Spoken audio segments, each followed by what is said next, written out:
Sa pag-usapan naman natin itong problema na 'to. Meron daw siyang cellphone na Infinix na meron siyang nababalitaan na yung unit na nga na yun ay bigla ngang namamatay o nagkakaroon ng mga deadboot problems. Ngayon, ang nangyari sa kanya, bigla ngang namatay yung unit niya. So, ano nga ba yung mga dapat mong malaman sa ganyan? At simulan na natin. Okay, sa pagbili ng cellphone kasi, isa na sa requirement ngayon, dapat, marunong na muna tayong magbasa ng mga feedback o ng mga review bago natin bilhin. So, yung mga una nakabili kasi sa atin, sila na yung nagsusulat yan ng review bago natin sila bilhin. At required na ngang basahin yon para malaman natin kung ano nga ba yung mga experience nila at kung ano nga ba yung mga na-encounter nilang problema after nilang bilhin yung unit.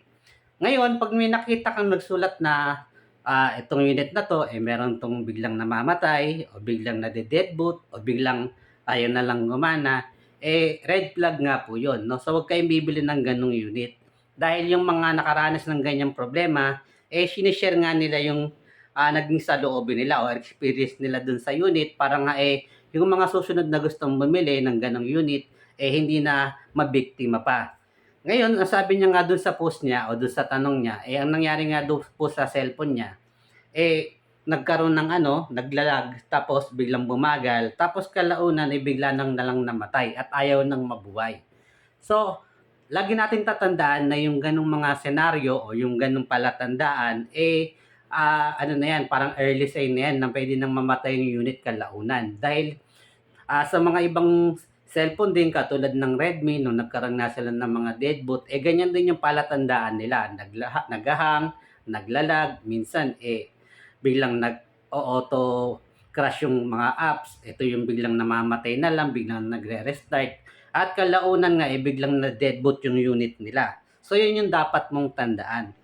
Pero yung pinaka number one na sinabi natin kanina, kung may nabasa ka ng ganun agad na review o feedback o ito yung mga testimonials ng mga nakabili ng ganong unit, wag mo na agad na bilhin. No? Wag ka nang baka sakali na baka hindi naman yung totoo. Kasi hindi naman sila magsusulat ng review o hindi sila mag-iiwan ng feedback sa isang unit na binili nila kung hindi naman sila satisfied o kung wala namang problema. O, ganun lang yon. Kaya kapag may nababasa kayong ganyan, o kaya meron kayong nakitang post, o meron kayong nakita na parang sabi nila may deadbot yung ganitong unit, magtiwala ka na sa kanila.